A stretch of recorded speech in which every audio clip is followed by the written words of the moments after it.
जनता ने भ्रष्टाचार को नकार दिया तो इधर यूपी में मिल्कीपुर की जनता ने अखिलेश की पीडीए पॉलिटिक्स को आईना दिखाया है। बीजेपी ने मिल्कीपुर सीट पर हुए उपचुनाव में भी बम्पर जीत दर्ज की है। यह सिर्फ जीत ही नहीं है, बल्कि जनता ने एक बार फिर से सीएम योगी के भरोसे पर मुहर लगाई है। देखिए मिल्कीपुर में अखिलेश के चक्रव्यूह को सीएम योगी की रणनीति ने कैसे भेदा। बहनों भाइयों, राष्ट्र से बढ़कर के कुछ नहीं हो सकता, कुछ नहीं हो सकता। और राष्ट्र तब सशक्त होगा जब हम एक रहेंगे, नेक रहेंगे, तभी नेक रहेंगे। बटेंगे तो कटेंगे। मिल्कीपुर अब मिसाल बन गया है कि वहाँ का वोटर ना तो बटा है ना कटा है। हाँ, समेटा जरूर है, वो भी समाजवादी पार्टी का बोरिया बिस्तर। फैजाबाद की जनता ने अयोध्या का हिसाब मिल्कीपुर में बराबर कर दिया है और ये हिसाब इतिहास में सालों साल, दशकों दशक याद किया जाएगा। उत्तर प्रदेश की अयोध्या जनपद की मिल्कीपुर विधानसभा उपचुनाव का परिणाम झूठ एवं लूट की राजनीति पर पूर्ण विराम का स्पष्ट संकेत कर रही है।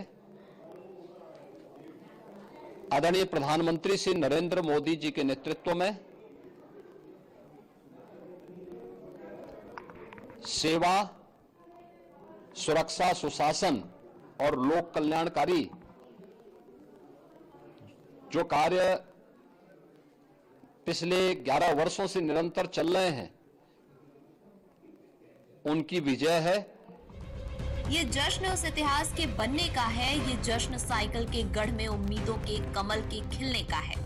जिस पीडीए की पहिए वाली साइकिल पर सवार होकर समाजवादी पार्टी मिल्कीपुर का सरताज बनने चली थी, उस साइकिल को बीजेपी के सबका साथ और सबका विकास वाले नारे ने पंक्चर कर दिया है।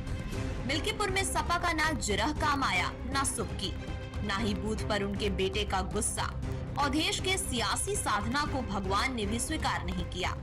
मिल्कीपुर की जनता ने भी सपा के सॉफ्ट हिंदुत्व को सिरे से नकार दिया है।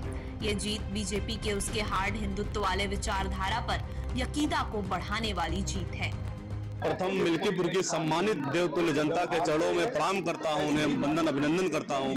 जिस तरह से मोदी जी और योगी जी की नीतियों से, रीतियों से प्रभावित होकर उन्होंने भारतीय जनता पार्टी के पक्ष में अपना मतदान किया और सारे रिकॉर्ड तोड़ दिए। वहां पर देश को आजादी से लेकर आज तक इतना मतदान कभी नहीं हुआ। जिस तरह से जनता ने लोकसभा में जनता को यहाँ पर झूठे वादे करके गुमराह करके उन्हें चलने का काम किया था, तो इस बार जनता ने पूरा मन बना लिया था कि एक एक वोट भगवान श्री राम के चरणों में समर्पित रहेगा और उन्होंने भारतीय जनता पार्टी के पक्ष में अपना मतदान किया।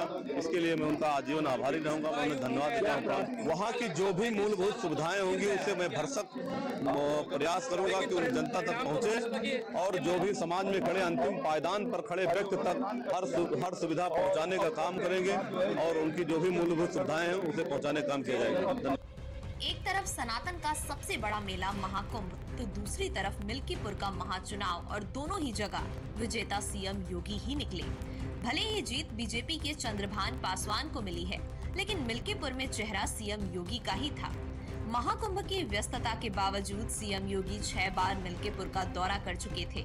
मिल्कीपुर की जीत के मायने क्या हैं, ये खुद दिग्गजों के बयान बता रहे हैं। मिल्कीपुर की ऐतिहासिक जीत पर मैं वहां के जो भारतीय जनता पार्टी के प्रत्याशी श्री चंद्रभानु जी को, हमारे पासवान जी को मैं बधाई देता हूं। वहां की भारतीय जनता पार्टी की पूरी टीम, कार्यकर्ता, वहां की जनता जनार्दन के प्रति हृदय से आभार प्रकट करता हूं।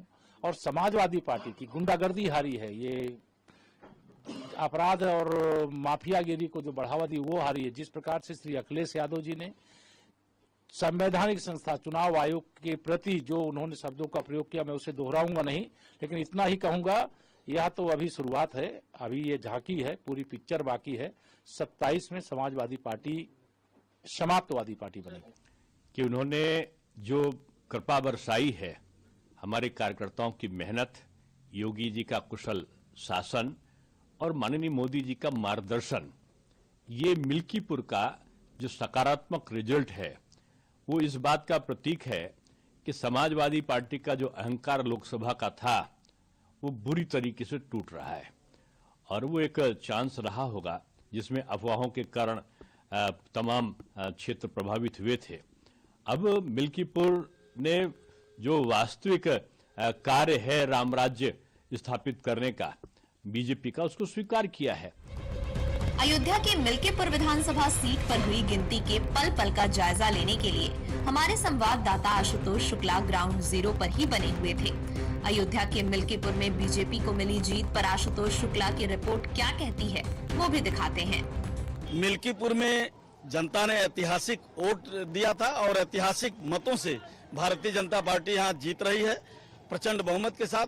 ये जीत वास्तव में प्रभु श्री राम लला का आशीर्वाद, हमारे प्रधानमंत्री नरेंद्र मोदी जी, मुख्यमंत्री योगी आदित्यनाथ जी और भारतीय जनता पार्टी का नेतृत्व और कार्यकर्ताओं के परिश्रम की पराकाष्ठा और मिल्कीपुर की महान जनता ने जिस प्रकार का ऐतिहासिक निर्णय लिया, उस महान जनता की जीत है। जिस प्रकार से घमंड से समाजवादी पार्टी के लोगों का आसमान पर सर को उठा लिए थे, लाल टोपी पहन करके जिस प्रकार से संसद में कहते थे कि ये अयोध्या के राजा अवधेश प्रसाद हैं, मिल्कीपुर की महान जनता ने निर्णय देकर बताया है कि अयोध्या के राजा प्रभु श्री रामचंद्र जी हैं। अयोध्या के लोकसभा सदस्य अवधेश प्रसाद का जब जन्म हुआ तो उनके माता पिता ने अवधेश के नरेश मर्यादा पुरुषोत्तम श्री राम के नाम पर अवधेश प्रसाद रखा, लेकिन समय बदला तो अवधेश प्रसाद को ही जब उन्होंने लोकसभा सीट से जीत पाई तो उनकी पार्टी के मुखिया ने अवध का नरेश घोषित कर दिया। कहीं न कहीं इसका रंज था अयोध्या वासियों को, खासतौर पर मिल्कीपुर के लोगों को। अब जब बात शुरू हुई साख की और नाक की, तो उस नाक और साख की लड़ाई में साकेत वासियों ने, खासतौर पर मिल्कीपुर की जनता ने इस बात को स्थापित किया कि प्राण प्रतिष्ठा के पहले, प्राण प्रतिष्ठा के बाद और आने वाले कई युगों तक अयोध्या का नरेश सिर्फ एक है, वो है मर्यादा पुरुषोत्तम श्री राम। जो उनकी आहुति करेगा, जो उनका भजन करेगा, वो भजन रामलला की प्राण प्रतिष्ठा के अवसर पर न जाकर नहीं पूरा होगा, घर में नहीं पूरा होगा, बल्कि अवधेश के चरणों में ही जगह मिलेगी, इस बात को जता दिया। मिल्कीपुर में बीजेपी ने वो इतिहास रचा है जो शायद पहले कभी नहीं रचा गया। मिल्कीपुर में बीजेपी की जीत का अंतर भी 2 महीने पहले कुंदरकी में मिली जीत की याद दिलाती है। मिल्कीपुर जीतकर बीजेपी ने महज 8 महीने में ही अयोध्या में मिली हार का बदला भी ले लिया है। मिल्कीपुर का उपचुनाव बीजेपी के लिए कितना अहम था, इसका अंदाजा इसी बात से लगाया जा सकता है कि खुद सीएम योगी मिल्कीपुर का मोर्चा संभाले हुए थे। सीएम योगी ने अपने 6 मंत्रियों को मिल्कीपुर के मोर्चे पर लगाया था, जिसकी अगुवाई सूर्य प्रताप शाही कर रहे थे। मिल्कीपुर में मिली जीत के बाद सूर्य प्रताप शाही का उत्साह देखते बन रहा था।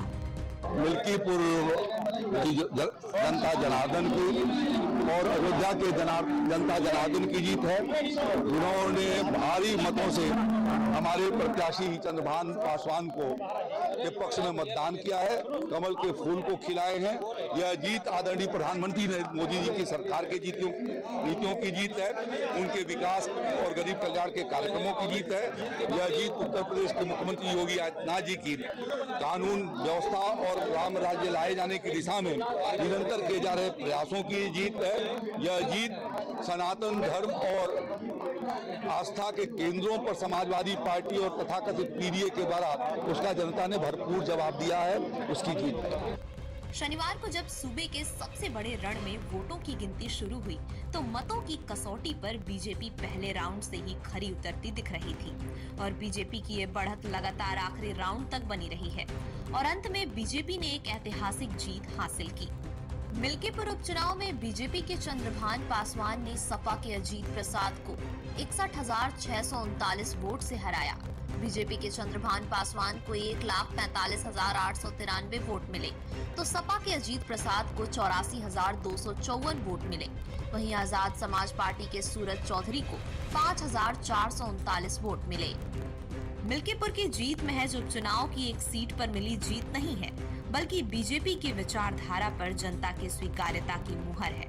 ये जीत यूपी की सियासत में वो लंबी लकीर है जिसको सपा के लिए मिटाना भी मुश्किल है, वैसी ही लकीर बनाना भी। इस जीत में बीजेपी के लिए 2027 के लिए मनोवैज्ञानिक बढ़त है।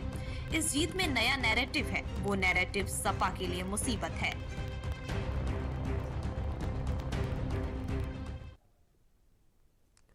अगली खबर भी मिल्कीपुर उपचुनाव से ही जुड़ी है, लेकिन एक छोटे से ब्रेक के बाद।